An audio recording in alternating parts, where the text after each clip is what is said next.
बैठ के ओम शांति बोलते हैं तो Quando हर nos एक sentamos e dizemos Om Shanti, o rosto de todos fica parecido. O que deveríamos dizer de nossa boca?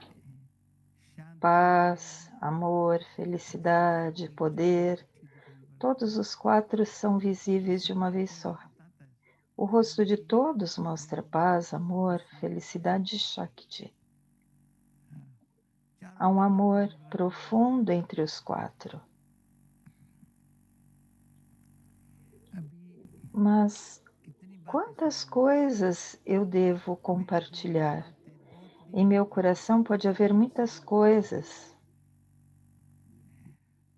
claras e cheias de essência. Elas estão claras também, está tudo claro.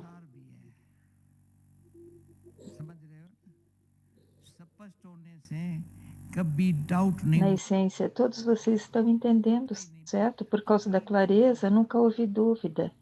Nunca houve nenhuma dúvida. Nenhum conhecimento sobre dúvida.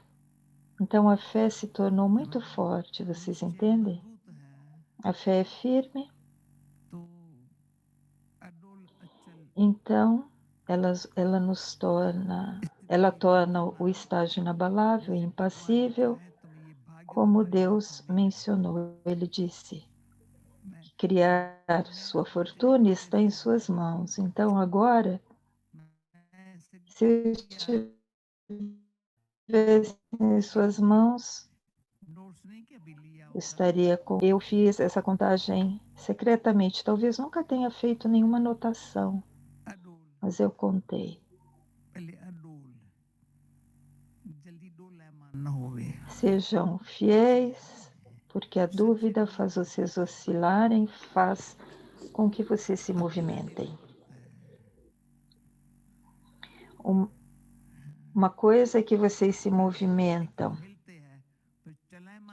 e então vocês se tornam mutáveis, então as coisas se tornam como ladu, uma bolinha, exatamente como bolas de areia. Não o ladu que eles nos dão para comer, que recebemos da bandara, que é maravilhoso, com o qual Baba nos alimenta da bandara. Esse ladu que recebemos é muito poderoso, mas aquele que se move e é mutável, seu estágio é como ladu. Em um minuto eles ficarão entediados como se fossem os ladus de areia, e nesse estágio eles ficarão dispersos em um minuto por toda parte.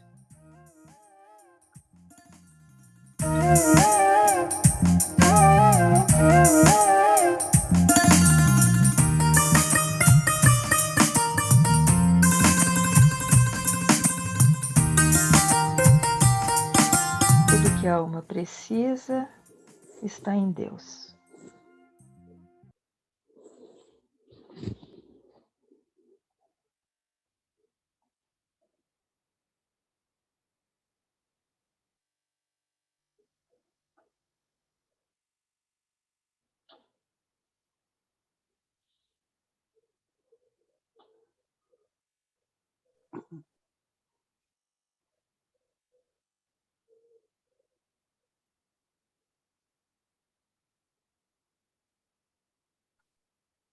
Om Shanti. Om Shanti. Será que eu deveria ou não perguntar se todos estão bem? Todos estão bem nessa jornada? Deixa eu ver as mãos, se todo mundo está ok. Muitas pessoas também têm doenças, se enjoam. Eu me lembro que a primeira vez que eu fui a Mount Abu, uma das dadis, Buri Dadi, e o dever dela era receber todos nós na estação de trem. E ela comprava vegetais, legumes para levar lá para cima. Então, ela alugou uma espécie de um um caminhãozinho e colocou todos os vegetais ali. E ela veio lá na plataforma nos receber. E naquela época a gente não levava muita bagagem, mas a gente precisava de levar as roupas de cama, etc. Então a gente tinha isso. Aí ela pegou um desses carregadores, pôs tudo no caminhãozinho, e no meio tinha esses cestos de vegetais. E a gente ficava sentado ali, perto. A primeira vez que você sobe a montanha, há muitas voltas, né? Então tinham que colocar tudo muito bem amarradinho. Então ela trouxe um limão também para evitar que a gente ficasse enjoada. Então com um pouquinho de sal. Aí ele falava, ou você fecha o olho, ou então não fique olhando dos lados. Olhe para frente, porque isso vai te dar enjoo. Então a gente aprendeu. Então agora eu sinto que quando a gente vai, certa vez Baba me pediu para vir, eu era jovem, 22 anos talvez, e Baba disse, filha, venha. Naquela época,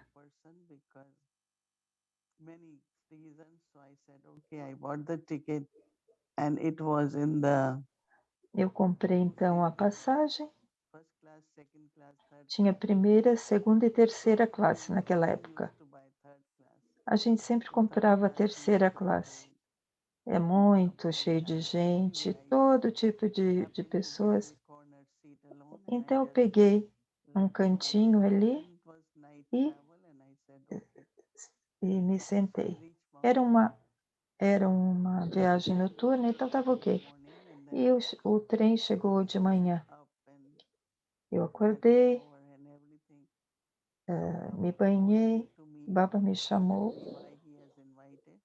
e me perguntou por que eu convidei. Uma longa história. Baba disse, como você se sente depois da viagem? Eu disse, Baba, acho que estou ok. E claro, eu não dormi, mas estou ok. Baba me deu então uma benção. Sempre que você viajar, você estará ok.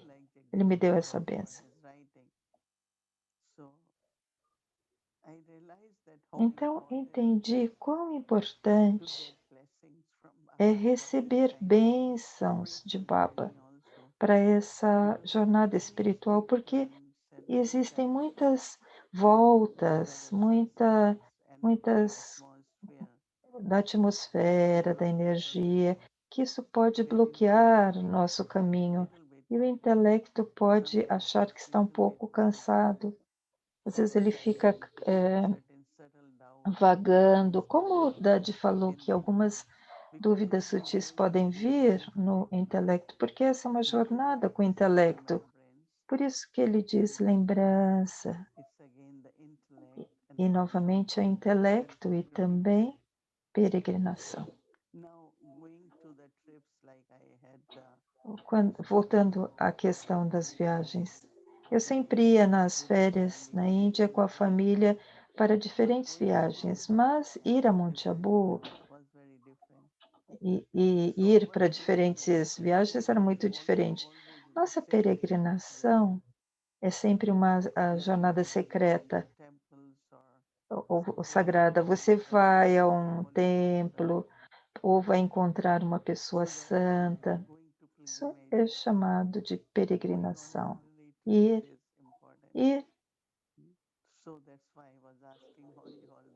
Por isso eu perguntei como vocês estão, porque vocês começam a notar de uma forma muito sutil pelo que está passando o seu intelecto. Não é só uma questão, não é uma questão apenas de puxão, mas às vezes O intelecto vê uma volta muito íngreme, às vezes ele olha lá para cima e fala: esse destino está muito alto ou é muito longe. Tem também tem a questão da distância e também da altura. Então, o intelecto pode passar por alguns estágios diferentes. Por isso, Dadi Janki nos deu um bom yukti. Quando há fé, você fica muito estável. E sua estabilidade, esse estado impassível, ou seja, emocionalmente ficar intocado.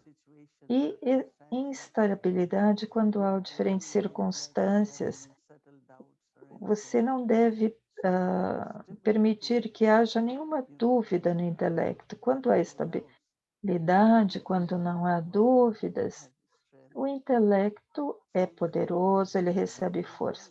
Eu estou compartilhando isso porque o dia inteiro hoje eu estava supervisando, olhando, observando o intelecto. E é incrível como é tão sutil. E ele também é sensível.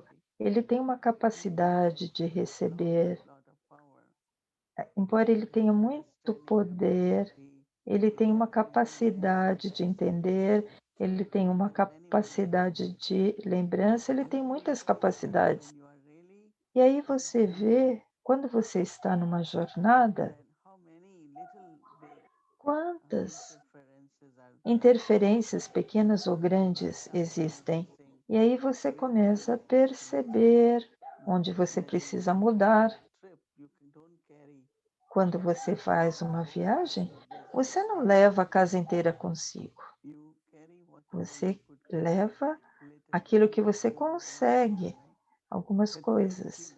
A menos que você tenha seu próprio avião, mas a gente não tem nosso próprio avião. Então, ao viajar, eu levo o mínimo que preciso.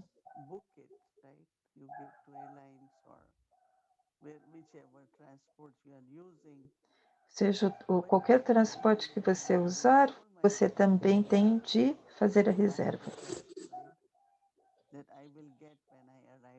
Eu tenho de confiar que eu vou receber a bagagem que você colocou lá. E às vezes você não recebe. Então você tem de levar uma muda de roupa. Então eu estava pensando, como o Baba explica, a primeira coisa mais importante é estabilizar-se na religião do eu, de paz, Swadharma, Swadharma, pacífico. Há um exemplo muito bonito, bom da aranha. Não sei quantos de vocês já viram que as formas tão bonitas de net de aranha, teia, e depois ela engole aquilo. O Baba diz, do mesmo modo, seja a teia. A pessoa fala assim, minha cabeça está girando. Há tanta coisa do lado da mãe, do pai, dos tios, tio materno, tio paterno, sobrinho. Uma vez a pessoa disse sobrinho, outro disse prima. Qual a diferença? Porque faz tanto tempo que eu não ouço isso. Há tanta teia de relacionamento e há também a teia do que temos. Algumas pessoas têm dinheiro, eles têm dinheiro em 10 lugares. Uma pessoa recentemente deixou o corpo e os parentes disseram, eu nem sei onde ele investiu, porque tem tantos lugares, porque eles não querem manter só aqui, eles colocam ali, ali. E então o que acontece? O intelecto realmente vai para todos esses lugares. E então, se eu tenho de ir nessa peregrinação sagrada, o que eu devo fazer? como uma aranha. Qualquer teia que eu tenha espalhado, eu tenho de engoli-la completamente. Isso significa o quê? Que eu tenho todos os relacionamentos com Baba, com essa fé e confiança, e essa fé de que Baba, como companheiro, vai estar comigo e vai cuidar de mim. Porque nessa jornada você não tem outro companheiro. Companheiros é Baba, não é? Então, a lembrança é sobre isso. Estou na lembrança. E tudo que existe hoje, estava pensando em Brahma Baba. Quando Brahma Baba foi embora, o dia que ele foi embora, ele deu sua mão para dar de Prakashmani. E foi tão bonito porque ela era a candidata correta, ela era valiosa e cuidou de toda a Yagya. E tudo no início, como ela criou confiança, todos os edifícios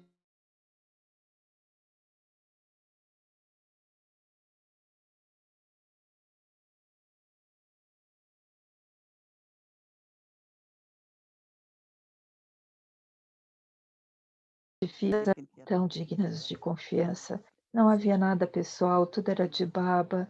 Ninguém pensava em si próprio. Então, como ele planejou de tal modo que tudo, de modo que o seu intelecto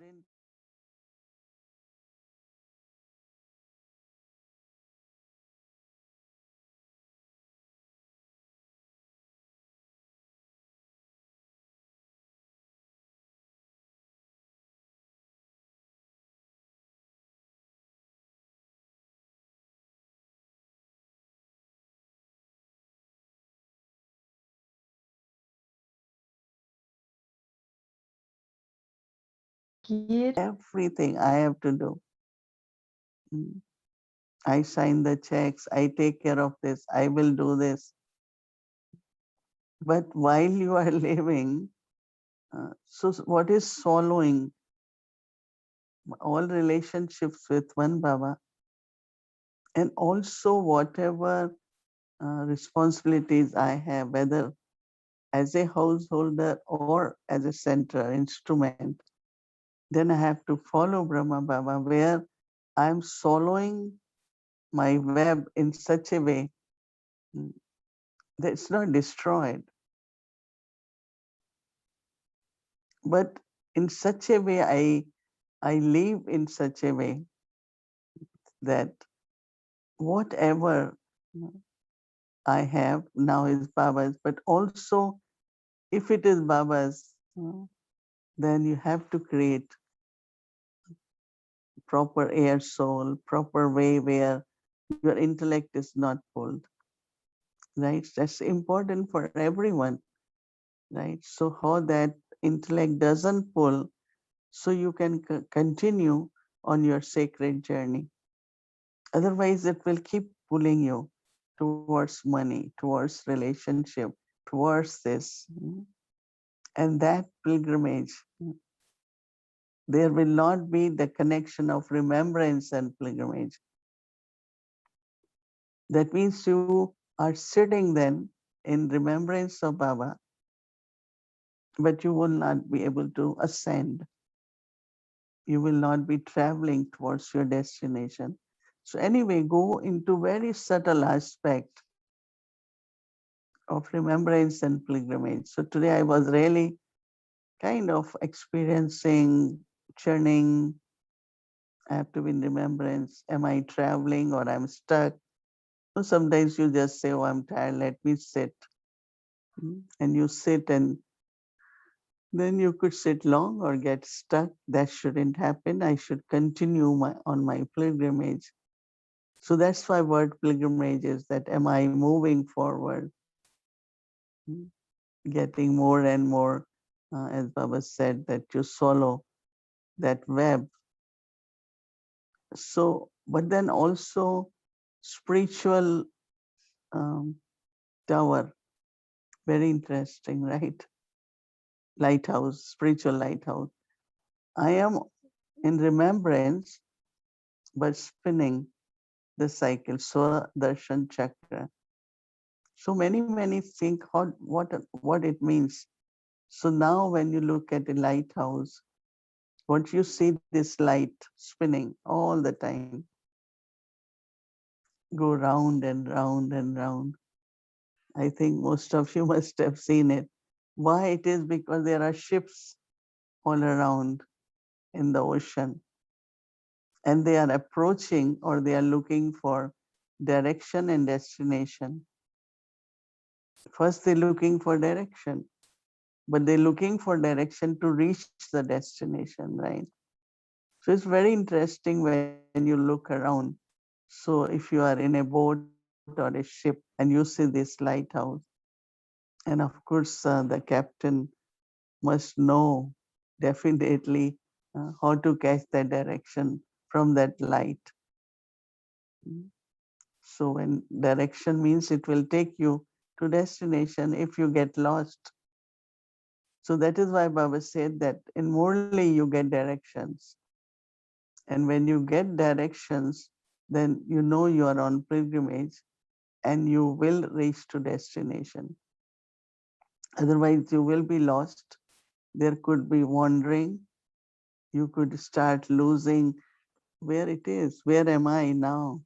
Where am I going? You know, these very subtle, what Dari Janki described, they are doubts. Even subtly lost, like, oh, where I am going now? What is my destination? Am I okay or not? You know? So all these thoughts could come. So Swa-darshan Chakradhari, Baba said, is becoming spiritual lighthouse. That requires lot. That why how this becomes a spinning light. Swa-darshan Chakradhari. Where I am going. And of course, as Dadi said, that faith, where you are very stable, like tower. First your tower, then you will be Swa-darshan Chakradhari. So my faith should be unshakable, and I should spin and keep that vision of myself from confluence age. I'm returning home, and from home, then I come to golden age. So if you keep in your intellect where I am going, mm, I'm going home. Swadharma Shanti will take me to home. And then where are we going? In the golden age. That is our destination. So if we have Sudarshan Chakra spinning light, then there will not be wandering, but there will be remembrance. So even on journey to have remembrance, mm, not wandering. Will I make it in time? Am I going in right direction? So I always look both ways, spiritually, the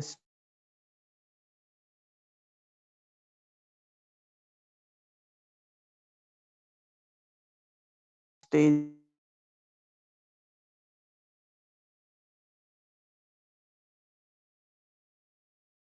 of Brahma Baba, so that whatever I have, mm, I've seen sometimes what you have, if you don't plan properly, it goes in the wrong hands, goes waste. Even if your intentions are good, okay, I want to use it for Baba, but you're not doing it in the right way. So I always think of how Brahma Baba did it. And really, wherever I am, I think that way. So it's very simple that how spider spreads the web and swallows it. But for us also, look at Brahma Baba, because for us, he is the spiritual lighthouse. I look at Brahma Baba, then I look at Dadis, each Dadi, whether Dadi Prakashmani, then Dadi Janki, Dadi Gulzar, each Dadi, how they were spiritual lighthouses. So I have also to be a spiritual lighthouse and that means tower in the ground, but spinning the light, that is being Swadershan Chakradhari. So it's very, very beautiful to think of becoming a spiritual tower, lighthouse, but also be on journey and always remember I am on pilgrimage. Remembrance and remember that I am on journey. These are two things. It's not that remembrance is journey in itself. It is because it's cleansing you, removing your rust, removing your alloy. So it's very, very interesting, and many souls are sharing that how, since we are paying attention to Murli, how so many points are really coming in their intellect, but also when you have to experience them, practice and experience, listen, practice and experience, then so many clarity comes. And I find Dadi Janki, when she speaks before, or any Dadi, they give you each word of that is like a direction, what we have to do. So intellect should also be able to take full benefit of every word which our ancestor souls say, because these are the proven words, in the sense of they are the proof, they are the examples. So for me, every word that he speaks, I immediately relate, and it seems they are also traveling with us. I always feel our ancestor souls are also with us like Baba. So I am sharing my experiences, and I'm sure tomorrow also when you do your homework, do it like when you practically uh, do it in the sense of practice. Lot of different experiences come, but also then you relate to what Dadis are saying. You relate to Baba's Murlis in a practical way. Om Shanti.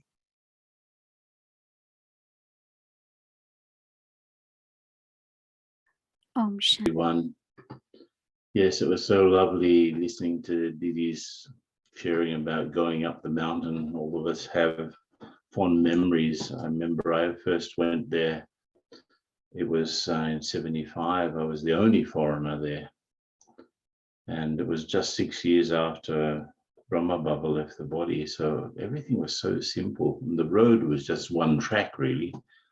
So it was really quite adventurous to go up the mountain. And again, I can relate to the thing of keeping your mind straight ahead and not getting sort of upset, your stomach upset by the rocking of the car, because the road wasn't very level. And of course, arriving at the top of the mountain is such a symbol, isn't it? That we are going on a journey, and the destination is very elevated. And there are lots of winding, turning, bends and ups and downs, but we never in any moment are not on that journey. So I love this expression, it's a sacred journey. And it's something that the intellect has to do, using all of its capacity. So today was such a beautiful day, and I'm sure you've all had such an experience too, because the Murli is the source of our life. It's the oxygen for us. It's the source of all of our advance in our spiritual stage. So at Amrit Vela, removing all the complications from the intellect. Today I had to take a vaccine. So, there's so much stories going around about the vaccine. I just put that all to the side and let me do what I have to do. So Amrit Vela was preparing me for the day. And as I said, the first day we used the Murli as a map. The second day, building material to build our stage. And another way to listen to the Murli is to look for the tips from Baba. And today was looking for tips from Baba for the spiritual journey, for the pilgrimage, for remembrance. And when you go into the Murli looking for something, you go into the Murli with an aim, with a feeling, an openness. Then you're sitting there waiting for Baba to tell you that thing, to give you that hint, to give you that tip, to give you that direction. And then, of course, the Murli becomes much more interesting. If you're just sitting there not thinking about anything or just waiting for Baba to say something, it's good if you know your stage, you know what you're going through. So let me listen to some tips from the Father. And I was there were so many tips. For example, this thing that Didi was talking about, the web, swallowing in the web of all of our useless thinking, all of the relationships, because it's not just the bodily relationships, the way we relate to matter, to the world, all of the things. So all of that we have to go beyond, because when I die, the world's dead for me. This was another huge tip. It doesn't mean that I have to ignore my bodily relations or the body, but I have to see them from the perspective of the soul. This is the week on the soul. So how does the soul see bodily relations, and how does the soul see the body? Because I have to go back home, I have to go to the golden age. I have to destroy the sin. So this whole context of the cycle tells me that nothing is more important than doing this. So no wandering, no doubts, as Betty was saying before, and of course Didi picked it up. So these three words, the key words, really open up for me, just to okay, what's the connection between these things? Remembrance, intellect, pilgrimage. And I have to say that when I put these charts together with the key words, I took out, because if we leave these words in, the three main words in every Murli are Father, children, and soul. And so I excusably removed that to see what was coming up in second place, because otherwise every Murli was Father, children, soul, Father, children, soul. These are the three maiden words in every Murli. But keeping those in mind, and of course taking them, that's of course they have to be there, but what is around Father, children, and soul? And so if we can put up the chart for tomorrow, like the Murli that's coming up tomorrow, just a sec. Yeah, that's it. So you get an idea. The key words are,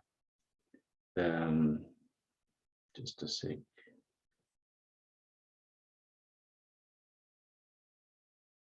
Attitude, soul, and holy swan. So you get an idea already just with those three words what the Murli is about. But of course we have to listen to it. And I think it's good if we listen to the Murli. What is Baba going to tell me? Just as how to be a successful pilgrim today was the hints and the tips in the Murli. But tomorrow, what is Baba going to tell me to strengthen my spiritual stage and my relationship with others? That's enough to start there in a very active listening mode and waiting for Baba to say the right things and give us the right directions. So if we can put up the homework, the listening practice and experience, and then I'll talk about traffic control that I've selected out. So let's identify, when we're listening to the Murli, identify 3 points in the Murli that will strengthen my attitude and vision of being a holy swan and practice during the whole day.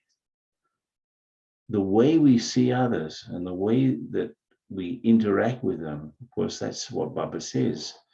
smriti, stiti, vritti, and so on, drishti, kriti, and so on, is like the state of consciousness,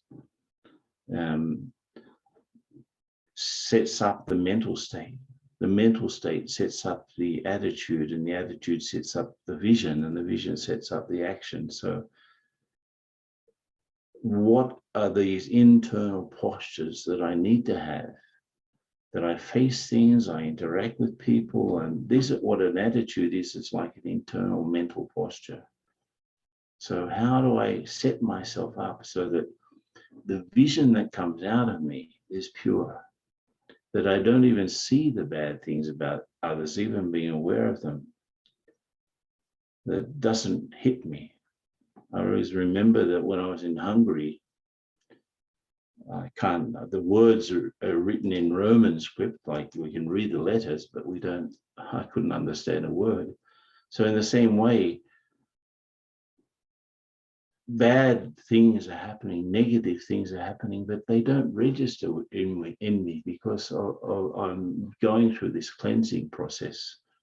So what are the 3 points? Just get 3 points, that's enough to really work on, to strengthen my attitude and vision of being a holy swan.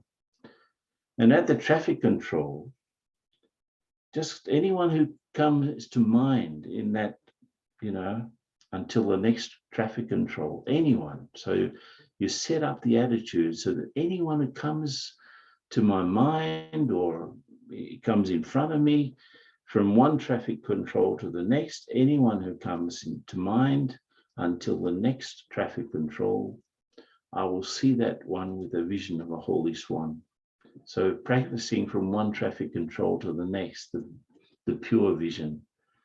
And finally, of course, at the end of the day, when we're going to do our chart, just as tonight we're going to look at how successful a spiritual pilgrim we were.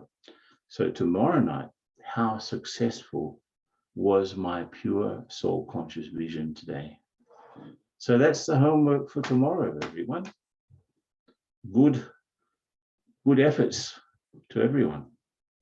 Om Shanti.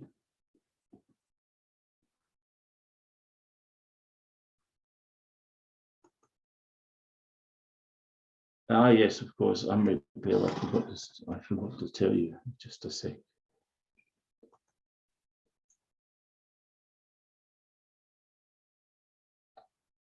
Can you put up the Amrit Vela chart? Yes. I am a clean and pure soul. Past is past. I am a clean and pure soul. Past is past. So enjoy that. Thank you, everyone. So let's move on. Om Shanti. Om Shanti. Thank you. The day. Hello, Brother Ken. Hello, my brother. So you're not done yet. See, my role is to come and ask questions. So you are not done. Wanted to greet you. We really enjoy the fact that you can join. No, it's chit chat from the hearts, but I'm touching 2 hearts tonight. So happy to touch yours. And I can't forget your lucky background as a chemist. And wondering when will be the night when you say that the Murli is also like a laboratory in which you extract secret substances to make perfume. Oh, for sure that will come up. It will come up. Yeah. And we look forward to the recipe of how we're going to create Baba number 5 or Baba number 8 as a cologne, as a perfume. The fragrance. A new fragrance, Baba number 8. And you've been playing with those jewels for so long. I was wondering, you've been hearing these Murlis so many times now. When you listen to the Murli or when you churn it, what are you still looking for in understanding? If you understand already everything, what are you trying to extract from it even today? After even churning them all, from one side to the other, what are you trying to get from it even today for yourself? Well, let me tell you, let me be quite honest. Don't remember my previous churnings. I'm sort of alive and attentive in that, because the Murli is something alive for me. It's not dead. So my churnings from another Murli, they were at that time. So it's fresh for me. It's fresh material for me to work on, fresh ideas for me to work on. And I have to associate with my day, what's going on, the particular spiritual interests that I have. I'll get the answers from there. Whatever I'm working on in myself or in a project in service, Baba will tell me about it. So it's a fresh thing. So I'm not thinking about old churnings. I'm thinking about today. And what do you expect to, how do you want to use the churnings or the essence of the Murli for yourself? Do you have like specific goals, like reaching a certain stage of silence or deepening the understanding of the soul still? Or where do you focus what you extract from the Murli on? I don't know. I have the feeling that I have to make this day complete. I'm not thinking about tomorrow or where I'm going to go from here. But if I have a great day today, the chance is that I have also a great day tomorrow. So if I have a great moment now, I'll have more great moments. So I'm not really concerned about where I'm going. I'm just trying to be as full as I can be now here. Because the only real time we have is the present, right? Happiness is not some future event, right? It's something we have to have coming out of us now. So I try to do that. That's all. I don't have great pretensions. So stay with us. We're going to invite Murli Didi to join us. And I know it's always lovely when we can chit chat like this so easily without having to travel to Brazil, or I know it's a bit late for Ken, but in a little click of a mouse and we're all together, which is the beauty of this technology. The question I'm maybe really wondering about, Kenbai, is, you know, when we heard Brahma Baba calling a court in the evening of his mind, intellect, sanskaras, and he was like the big king calling on the three faculties. Do you feel sometimes there's like almost a fourth dimension that we kind of try to explain or understand as who sees the soul when we are soul conscious? Who sees the soul? Is it the mind, intellect, sanskar, or is it one of these vritti, triti, smriti, one of those? Well, I don't know. Let me be quite honest. I don't know the answer to that question. But I have a feeling that in the golden age, those three faculties will be completely integrated. There won't be a mind going one way and intellect doing something else, and the sanskar in a third direction. I'll just be one functioning thing. So there's not much to decide, right? The mind is just registering everything that's happening in real time. There's no separation, no sense of separation. So I'm trying to get to a stage where those three things are actually so integrated that there's no difference. Murli Didi, any thought on when we say I'm soul conscious and I'm aware of the soul, is it, where is that awareness sitting that can look at the mind, intellect, sanskaras, like Brahma Baba was, you know, ruling the self as a big king? How do you feel about being soul conscious, and who is conscious of the soul? Brother Ken will stay or he has to go? He will listen a little bit and then he will say good night. Yeah, whenever he will. Two thoughts coming in the mind. One is that, you know, we talk about intellect also as third eye and third eye of knowledge, and that the awareness there that I am a soul, or then seeing within the soul. Within the soul means about thoughts, about power to discern, about past sanskars. But then as in total, the soul is consciousness, right? So consciousness is awareness, and then there is third eye. So as if soul is watching itself, no? Is the soul, which is conscient, is looking at oneself. That means it's like I have all parts of the body. So I, soul, of course, through the eyes or feelings, I say these are my organs, right? So it is the soul actually who is looking within the soul. Soul is not looking at something else, but within the self, one's own abilities, right? So soul, because it's living being, has capacity through awareness to observe itself or one's own self. Interesting. And you know, Kenbai, the question came because of your image of Peace Village, of this bouquet in the middle. And when you were sharing of how you look at all the bodies, and I know you've been sharing with us before how you look at all our 84 bodies, thinking I'm none of those, but I'm the soul. I was just, you know, having the thought, this is such an interesting idea that the soul sees itself, or the soul is aware of itself. I think that's the main difference between the soul and matter. Matter is not aware of its own existence.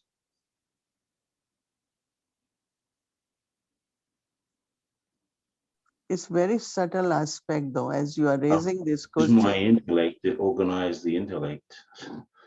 I'll use my thinking to organize my thoughts. That sort of thing. I can do that because the soul is a unique sort of entity. Unique. So we'll keep you on that thought, Kenbai. I know you have to sleep, and I know that hopefully in your sleep, you will not be trying to answer those questions anymore. So I wish you a very nice sleep.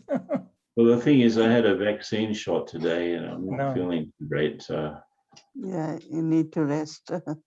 And that was the first shot, right?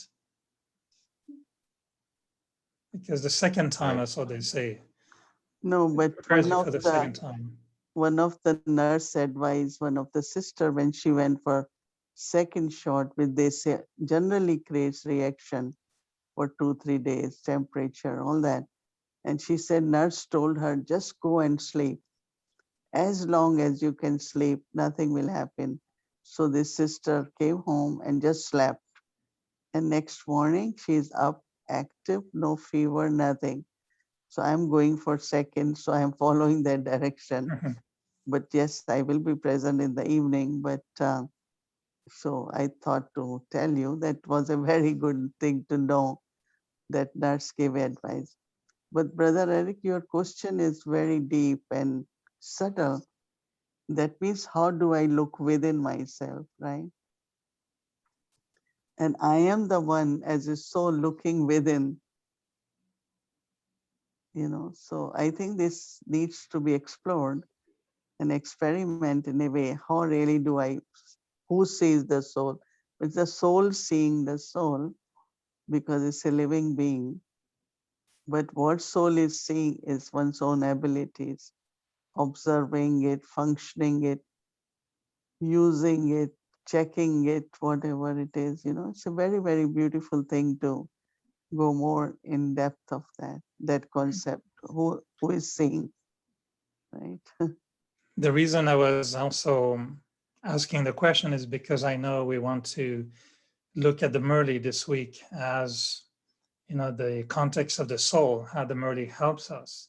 Right. And, you know, I was, when we heard that the Gulzar, I think it was 2 days ago, explaining it's not Baba, it's my Baba. And she used such a very simple example with the handkerchief. You know, it's just a handkerchief, but it's your handkerchief. Or you lose 5 rupee and then another one lose lack of rupees. You'll still remember your rupees because they are yours. So I keep wondering, how did Daddy Gulzar's mind and intellect so precise and such a simple example? And it seems I feel the full truth in that simplicity, But when I start churning myself, I make it a little bit more complicated and I get lost into my churning. But I'm really focusing on, if the first lesson that Shiv Baba told us was about the soul, and we know the ultimate truth will be about being fully aware of ourselves as a soul. I'm very curious about that awareness of the soul consciousness, the soul being conscious of itself. And I find it's a fascinating one, because almost as if physically we cannot see our face until we use a mirror. And I'm wondering if the soul can really see itself without using the knowledge. So knowledge is the mirror, no? Baba always says, knowledge is the mirror. But then when you become soul conscious, then you can see, right? Before, yes, of course, we need mirror of knowledge, but a time comes when I don't need that mirror. No, because I now know myself. I'm in soul consciousness. So consciousness becomes, like before there was body consciousness, now I'm in soul conscious. So I can see myself. Before, of course, through knowledge, but now through, I can just go within, introverted, and through my third eye, I can just look at my own self. I think we should really do that, Amrit Vela, and see, can I see myself and how clearly I am? And that is why when Baba says, have a clear intellect. So maybe first thing is through your clear and clean intellect, look at your own self. Could be very, very good, good feelings, I feel. Mm. I know we don't have much time, because now this has become like in television, we call this a magazine show, where there's so many segments, they call it a magazine, television magazine. So we're into a magazine format, and I don't want to go over the time. And I was listening to you, and I just had my dinner before you started sharing about swallowing a web. So my stomach was feeling a bit funny, because I just had dinner and I was imagining swallowing my web as a dinner, and it didn't work. But so I won't go there. But the last little question for you is, when you were listening to Brahma Baba and the knowledge was being given through Brahma Baba, is there a fragrance or a truth that you saw or you heard there, which is not there when we read the paper or when we churn, but do you remember what was the feeling of that truth being spoken at the time? One is that because when we take few lessons, we come to know that Shiv Baba is speaking through Brahma Baba. So when I went first time to Madhuban, my focus is while listening, looking at center of Brahma Baba's head. In the forehead, I'm really like Shiv Baba is talking to me through Brahma Baba. So it will be surprising. There are two things. One is what I'm listening, other is what I'm seeing. And the seeing was like, once in a while, like you have a bulb with a low voltage, and then there is other one which goes, lights up with more light because there is more voltage. So I will see how Shiv Baba comes and then enters in Brahma Baba. I don't see how it enters, but I could see in the center of forehead that now Shiv Baba is talking to me, knowing that he is God and he is the truth and he is my father, and also at this time he is my teacher. With all that awareness, when I'm listening, then as I said, every word which was spoken, and as I said yesterday, full concentration, because I'm sitting in front here and I am so absorbed in listening to Baba that I won't move. Murli used to be like about half an hour, 40 minutes, because Mama used to come, then Baba 40 minutes. By 7 o'clock, 5 past 7, Murli will finish. But it's like, Baba talks about absorbing, taking that drop by drop. And I feel that what happens when you really listen in soul consciousness with that looking at God, then knowledge is not just in your intellect, it becomes your faith, it becomes your power, it becomes your trust, love. Same time is changing into, some kind of deep attainments. And I remember when Mama used to say that you don't have to only listen, but you can be same time become embodiment of knowledge. She used to say, listen and become Sarup. Sarup means same time while listening. It's not you say, okay, later on I will think about it. So that was my experience, that when you're listening to Baba or listening to Dadis, actually it touches you because it's so true. Not only true in theory, but because they have practiced it, they have experienced that, and they sharing it touches in such a way that it becomes part of, like you remember it, you start doing it naturally. So of course, listening to True Brahma Baba was very, very much more becoming like Sarup, because whatever he said, he had put in practice. His example of that, Shiv Baba and Brahma Baba both. So Shiv Baba is sharing, Brahma Baba is demonstrating, illustrating, whatever we call it. So it's just you become that same time. I feel whatever I became maybe at that time, I'm just sustaining that, for rest of my Brahmin life. I'm hearing the intoxication of a gopi. I feel we're all becoming, talking about the Murli, we're already the living gopis. And even listening to Brother Ken, we may be in brothers' bodies, but I think by talking about the Murli for a whole month, it will become like a big dance of gopis sharing their experience of, feeling intoxicated with the magic of the flute. So it's very, very beautiful. Yeah, I would have many more questions, but I have to wait 1 week every time.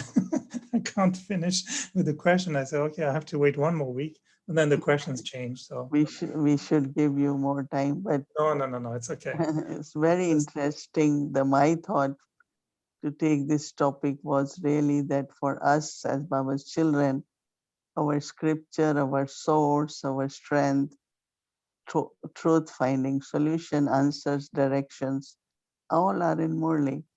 So how do we find it and not just read Murli as reading? Like some people say, oh, I read Murli. While in the train, I read Murli. So it has become more like a ritual.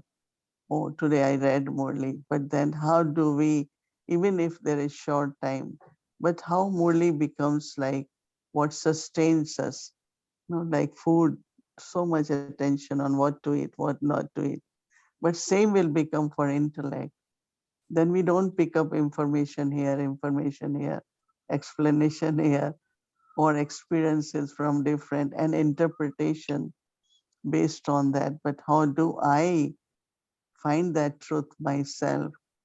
And that is why I remember Dadi, and he used to tell me that even you listen to me, but you also chant.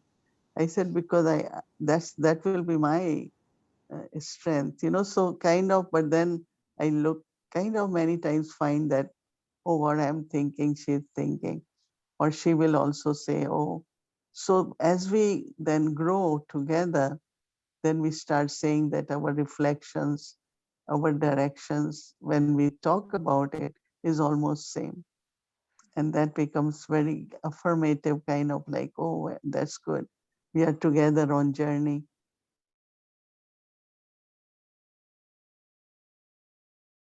That's why experiences will come during this month, I feel. It was one of the question I had also, but you can explain it during the next few days. Was, one day you mentioned that some, when they share the knowledge, it sounds a little bit like out of tune, or maybe, in a sense like they're twisting the knowledge a little bit. And you are sharing many times, we have to stay with the original truth, the original knowledge. And so I'd be really, really curious for you to tell us, how do we know that our churning is accurate? How do we know that the way we are churning and expressing and giving the knowledge is keeping aligned with the truth. So maybe that's for next Saturday or in the week. I look forward to hear from you on that. Okay. All right. Thank you so much, Murli Didi. It's always really lovely. Now, because it was last Friday, I felt it was almost a month since we had our little heart-to-heart conversation. So glad to be back on a weekly basis. And I look forward to be with you again next Saturday. So big thank you and good night. Om Shanti. Thank you. Good night, Brother Eric. Om Shanti.